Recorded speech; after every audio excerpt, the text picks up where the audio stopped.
back, at the neck, at the whatever cross grain line, at the waistline. There is not a dropped pin at the back neck, right? The reason why we lowered that dropped neckline in the front is so she can swallow and it's not like uncomfortable right there. When you swallow, nothing changes in the back neck, right? So we're going to be draping directly to that intersection. So we're going to put that 1/2 inch mark at the top of the center back neck. So our raw edge is above her neckline. We're going to smooth down, follow the center back seam and pin. Then this cross grain line, you're going to smooth across and pin at the armhole and make sure that this cross grain is level with the floor. So it's parallel with the floor. So we don't want it dipping down, we don't want it raising up, we want it to be level with the floor, okay? And you're going to notice that there's some excess stuff up here, right?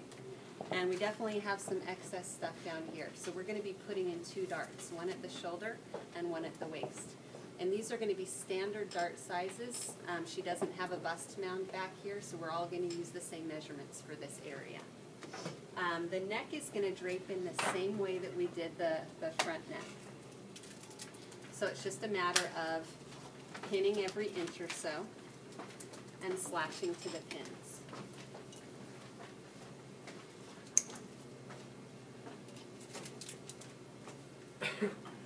And make sure that your front drape is out of the way, like peel it away at the shoulders, at the side seams at the waist.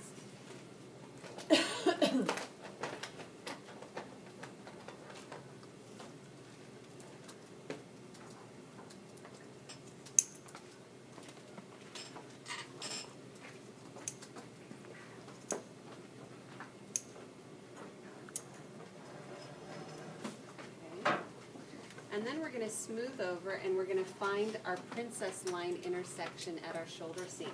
That's going to be where we put our dart. Okay. So this dart is going to be the smallest one that we do. It's going to have a 1/2 inch intake, just a 1/2 inch. So it's even smaller than the darts that are on our front of our skirt. And this dart, it's not going to be on grain. But what we're going to be doing is we're going to have the dart leg that's closer to the body, or to the center back. That dart leg is going to be on the princess seam. So we're going to mark where the princess seam is at the top and the shoulder with our nice little T. Okay. But then I'm also going to kind of trace along or dot along the princess seam from that T, and I'm going to try to find it and follow it down for 3 inches. And you can definitely draw it in with a straight line with a ruler later, but if you've got a few marks there to know where the angle is, it'll be helpful. So our dart is 3 inches long and a 1/2 inch wide. So I'm going to mark my vanishing point level at 3 inches. And I'm going to mark my dart intake a 1/2 inch to the right of the princess line. Okay. Now this dart, what direction should it get folded? Towards the center. So I'm going to fold along that first T. Fold along that line, along the dotted lines that were folded, so that I marked along the princess seam. And I'm going to match up to that 1/2 inch mark to the right of it.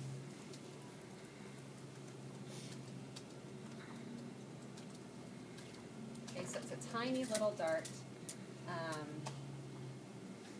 And a lot of items made now don't even have this dart.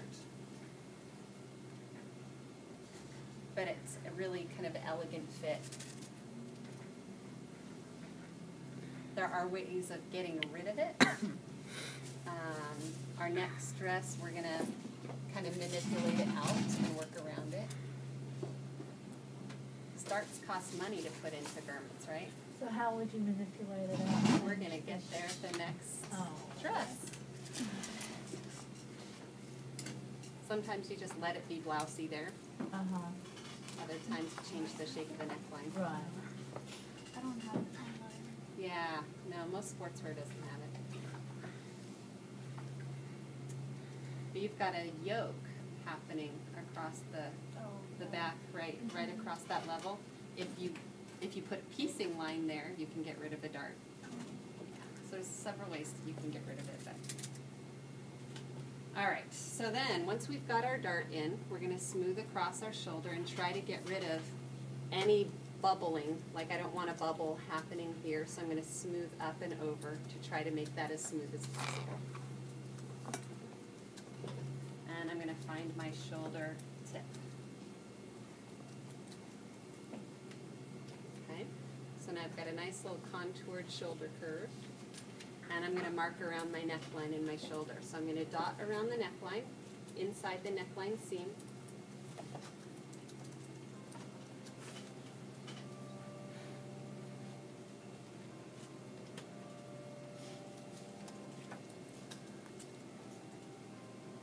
And I'm going to cross mark at that high point shoulder intersection.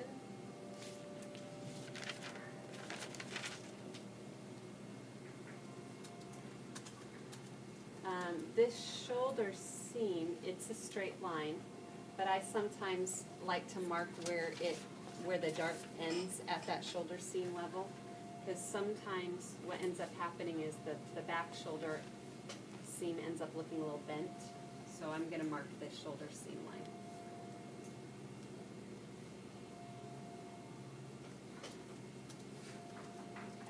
I'm going to cross mark at my shoulder tip so I know where the shoulder seam is and where the armhole ridge is. Okay. I'm going to dot along that shoulder ridge line from the top to the mid armhole pin.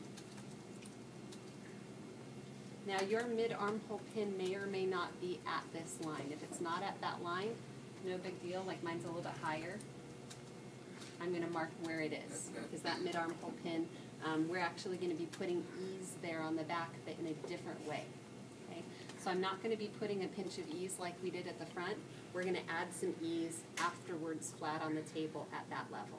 Okay? So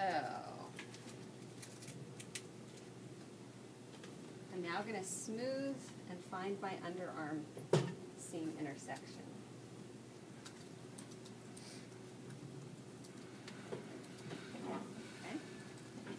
Now's a good time to trim away some of this excess stuff.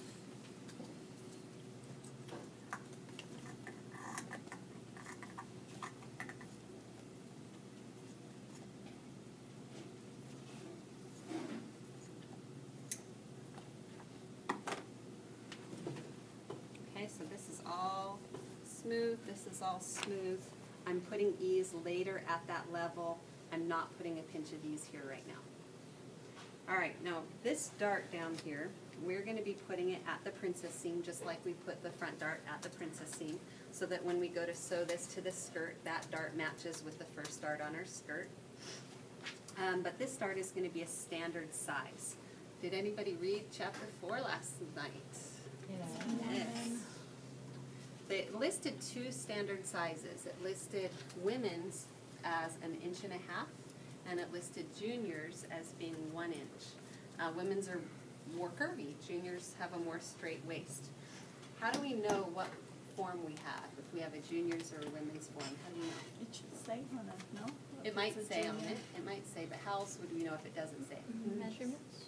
The measurements would tell us. Also, how about this?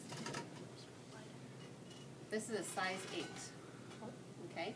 Women's sizing uses even sizes. So women's sizes would be 2, 4, 6, 8, 10, 12, and so on. Junior sizing uses odd numbers. So 1, 3, 5, 7, 9, that's all junior stuff. So if you ever at like Target or whatever, and you know how they're like women's and junior stuff, it's just like the, and you go to something on the rack and you're like, I guess I'm a size 7, and you go and you try it on, and it, you know, I'm definitely not junior sizing, so it's pinchy in places and not big enough in other places, and it's shorter because juniors tend to be a little bit shorter. That's because I'm not a junior size. So if you're not sure what department you're in and those departments blend, the odd sizes are junior sizes, so there's a straighter fit, smaller bust, slimmer hips, a little bit shorter, whereas the women's, it's